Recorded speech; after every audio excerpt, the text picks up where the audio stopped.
ensemble. Donc, pour attaquer l'après-midi en beauté, ben vous savez, en France, il y a un vieil adage qui dit on n'a pas d'œufs, mais on a des idées, et on a même un programme idée. Et ce programme idée, c'est ce que nous a présenté ce matin Marc Jalabert. Et ben dans ce programme idée, on parraine quelques startups. Et puis, bah, on a invité aujourd'hui Total Immersion. Alors Bruno n'est pas là parce que Bruno est en train de discuter à corporation avec les gens de la Xbox. Visiblement, des échos qu'on a, c'est que ça se passe pas mal du tout. Ah, Valentin n'a pas de son, ça serait bien qu'il ait du son. Allô, oui. Voilà. Donc ça se passe bien? Oui, alors écoute, ça se passe super bien. Donc effectivement, Bruno est à Seattle en ce moment avec les gens de la Xbox. Ils ont envie de faire une application de réalité augmentée sur la console Xbox en utilisant une webcam standard. Oula. Donc tu vas voir qu'on va te montrer des tas de choses qui vont peut-être un jour tourner sur la Xbox. Vous allez vite comprendre pourquoi on les a fait venir aujourd'hui. Donc sur scène, on aura Valentin et Yann. Donc bah, messieurs, on attaque. Retenez bien le site HTTP. De toute façon, le nom de la boîte, je pense que ça ne va pas vous échapper. Alors, bon, on va commencer par une démo pour essayer de comprendre un petit peu ce que vous faites. Alors, sur l'écran, là, pour le moment, je n'ai que... Ah, faut peut-être que je switch, non? C'est ça? Bon. Donc, je n'ai pas d'incrustation d'image pour le moment. Alors, écoute, ça va arriver pendant qu'on fait la démonstration. Alors écoute, nous on fait de la réalité augmentée temps réel, c'est-à-dire c'est la capacité de fusionner en temps réel avec un simple PC sous Windows XP des objets de synthèse en 3 dimensions dans des flux vidéo en live. Mais il faut une machine monstrueuse pour faire ça? Pas du tout, c'est un PC standard Pentium 4, 3 Go que tu peux t'acheter chez Dell, où tu veux, chez HP. D'accord. Donc tu vois, je vais prendre Bien. Alors, dans la petite image, la vraie vie, la vraie réalité, et puis dans la grande, une réalité un peu bizarre. Voilà. Donc là, j'ai une fleur virtuelle dans la main. Donc, comme je te disais aux répétitions, je la dédie un peu aux développeuses qui sont aujourd'hui présentes. Mesdames. En fait, tu vois que je peux déplacer cet objet de synthèse comme je veux en temps réel. Même, je peux le déplacer vraiment très très rapidement. Ça se suit parfaitement. On a beaucoup travaillé sur des algorithmes temps réel qui permettent d'avoir une corrélation parfaite entre le monde virtuel et le monde réel. Quand tu dis que vous travaillez, je veux bien le croire quand même. Alors, donc par exemple, tu vois, je peux montrer cette fleur en gros plan. Je peux aussi carrément reculer et sur plusieurs mètres carrés, si on a envie, on peut manipuler des objets de synthèse. Alors ça, c'était juste un petit exemple, très simple. C'est gentil ça. Pour expliquer le fonctionnement. Alors on va faire dans le plus alors on n'a pas pu bien dangereux là. On n'a pas pu s'en empêcher. Il fallait qu'on fasse une démo sabre laser. Donc en fait. Qu'est-ce que j'ai là sur la table? Le sabre intercepte les éléments réels qui sont sur la table, c'est-à-dire qu'il va pouvoir passer derrière, il va pouvoir même interagir visuellement avec ces éléments. Donc c'est vraiment pour montrer la capacité de parfaitement matcher le réel et le virtuel. Alors bon, après on s'est dit, comme on était français, on va vous montrer une belle 4L. Ça a été une de mes premières voitures. Donc, moi j'étais plutôt 2 chevaux. Ah, t'étais 2 chevaux. Bon bah écoute, chacun son. Donc tu vois, du coup on commence à voir qu'on peut avec cette technologie-là montrer un prototype. Même si là, bon, c'est quelque chose de très très simple, mais on peut en tout cas montrer un prototype virtuel à une assemblée. Ah tiens, on a changé de voiture là. Ouais, alors on s'est dit, on va prendre une voiture un peu plus récente, et puis carrément on va pouvoir la poser sur la table. Donc tu vas voir. Donc, et même interagir avec cette voiture en temps réel. Attendez la suite. Alors là, ça fonctionne bien parce qu'on est venu greffer un moteur comportemental à l'intérieur de la technologie. C'est pas seulement une technologie de visualisation, c'est aussi une technologie interactive avec les lois de la physique. Alors, ce qui va me permettre maintenant, et là on va arriver à des choses plus grand public, plus console de jeu, on va redimensionner la voiture, donc F4, voilà. Et avec un simple joystick, alors là, je vais pouvoir la contrôler. Donc là, c'est du direct. Hein, si vous voulez essayer tout à l'heure, je crois qu'on peut.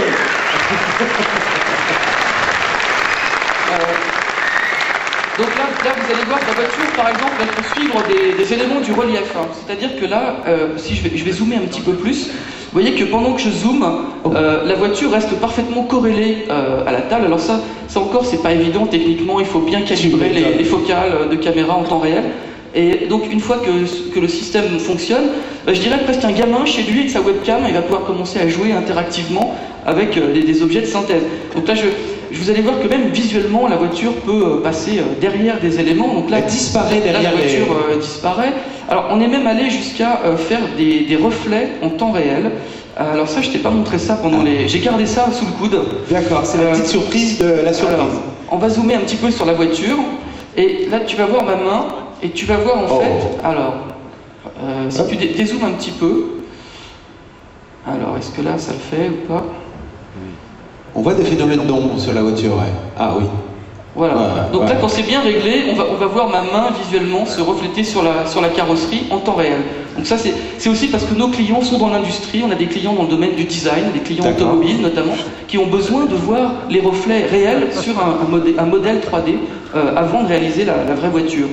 Alors, si je continue avec la démonstration, alors est-ce que j'ai sauté sur le tremplin? Je sais pas. Pas encore. Pas encore. Allez, le tremplin. Hop, donc là, on peut sauter sur le tremplin. On va pouvoir aussi passer entre les piliers. Complète interaction entre le réel et le virtuel, là. Exactement. Alors bon, écoute, on s'est dit aussi que ça pouvait servir à faire des démonstrations de type architectural. Donc, d'où la ruine, là, que je vois, par exemple. Donc là, on va lever sur cette ruine des plans en 2 dimensions, et puis carrément, on va faire sortir un building. Donc voilà.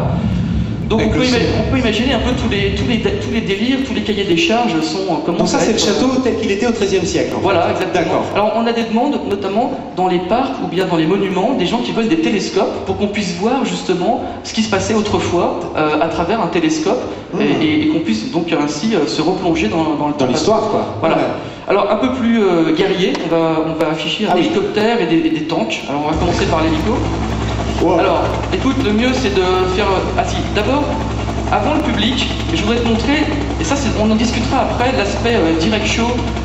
Avec Direct Show, on peut faire du multiflux. Donc tu vois que tu as un premier flux vidéo qui est le background de l'écran, et dans l'hélicoptère, ce qu'on s'est amusé à faire pour pas facile à piloter l'hélicoptère. C'est pas facile, surtout devant beaucoup de monde. Non. Alors, je me suis vu. Voilà. Alors tu vois, on est filmé en fait dans l'hélicoptère. Alors, là c'est une simple webcam qui insère son flux vidéo. Donc c'est une webcam par exemple, tu peux utiliser le modèle que tu veux. Et donc là c'est pour ça que c'est du 15 images secondes, parce que c'est du ça rend bien.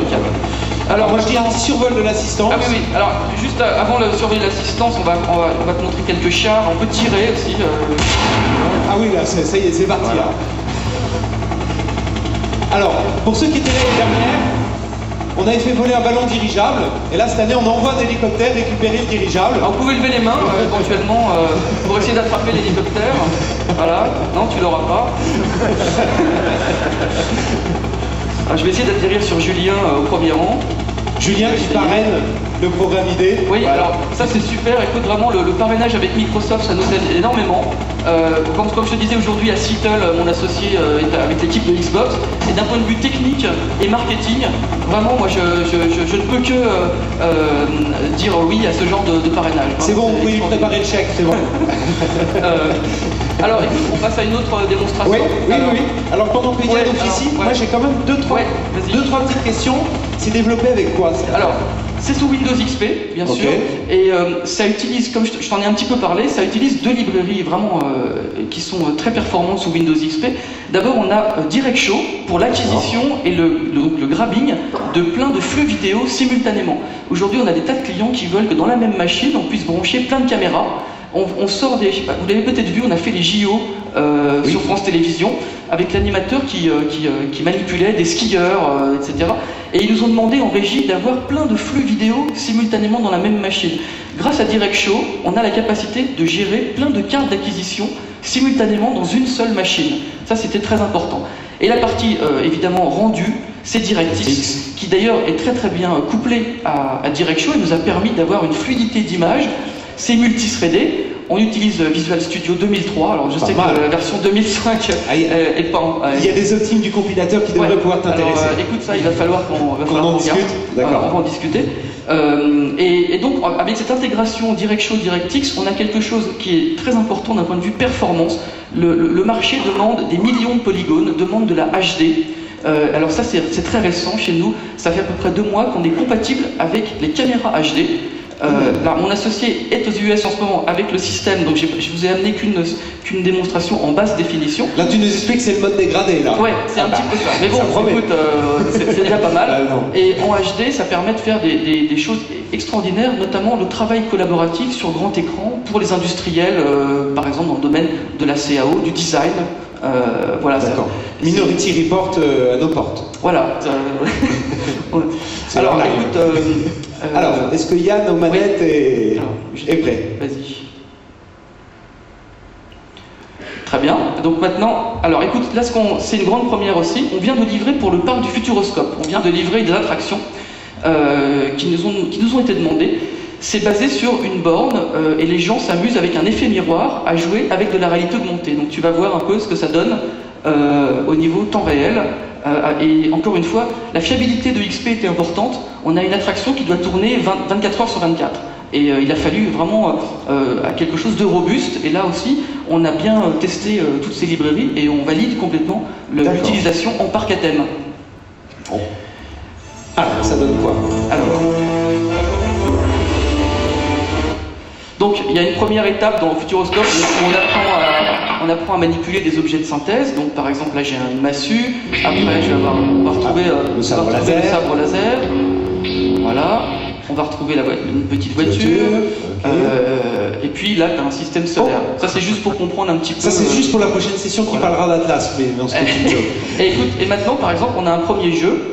Le papillon. Écoute, si normalement je bouge pas la fleur, on a le papillon qui doit arriver dessus. Oh. Voilà. Et puis là, je secoue la fleur et il doit repartir. Donc voilà une. Oh. C'est quasiment politique. Je veux dire une star du basket. Bah, tu peux passer à la suivante. La chasse aux grenouilles, tout un programme. Alors, écoute, voilà. Donc le but c'est d'écraser des grenouilles, par exemple. Et t'as un score évidemment qui est géré. Attends, mais t'es doué en plus. Ah ouais, je suis imbattable. Parce que j'ai mis au point la scène, donc évidemment je la connais par cœur.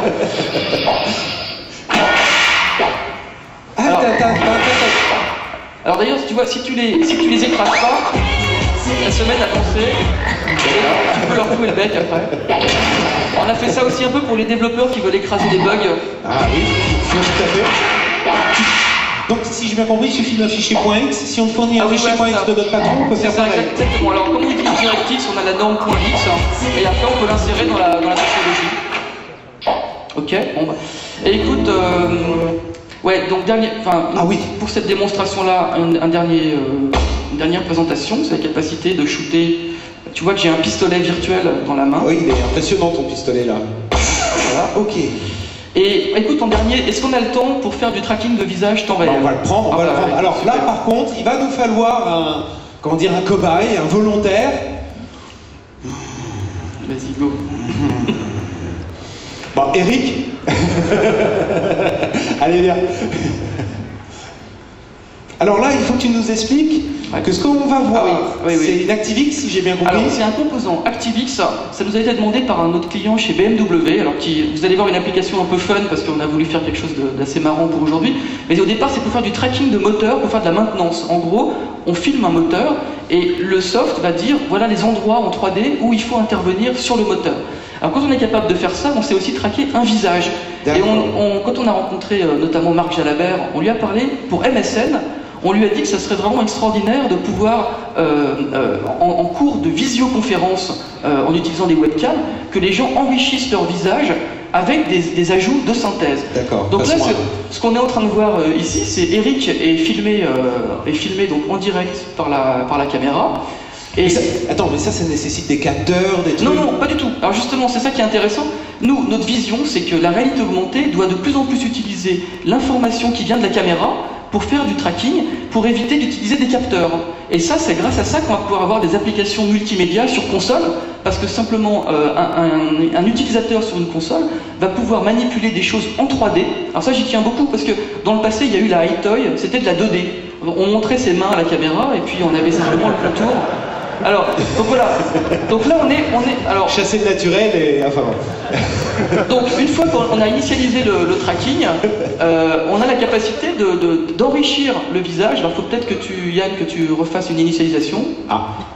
Voilà. Donc en fait, ce que tu es en train de m'expliquer, c'est que vous êtes en train de remplacer tout le système de capteurs par des algorithmes de ton cru, quoi. Alors, on bosse avec des labos de recherche. On est en partenariat avec notamment l'INRIA et l'IRISA, qui nous aident beaucoup, et il y a des chercheurs derrière. Par contre, en général, les chercheurs, une fois qu'ils sont à 2 images secondes, ça leur suffit. Or, le marché a besoin de quelque chose plutôt fluide. Donc là, on utilise, et là, on va revenir encore à DirectX, on utilise beaucoup les pixel shaders et les vertex shaders. Alors ça, c'est un peu technique, il y a sûrement des experts ici qui connaissent. Ça permet d'accélérer les traitements pour l'analyse d'images. Donc ça, là encore, avec ces librairies-là, on peut faire des choses qui étaient impossibles il y a à peine 2 ans.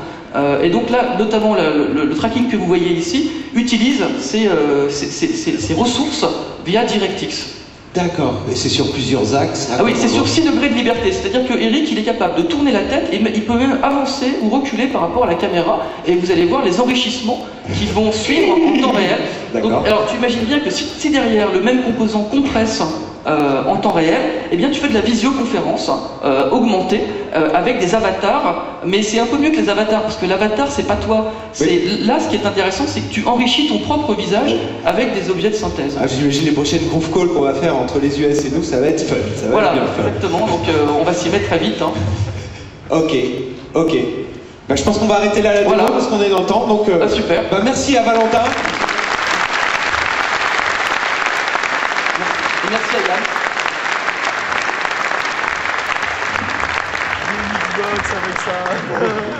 Merci. Moi j'avais déjà l'air d'un âne, alors là maintenant, bon. Messieurs, je pense que après ça, ça va quand même être assez difficile de faire mieux. Et vous voyez, le challenge était quand même assez difficile, je viens de le dire.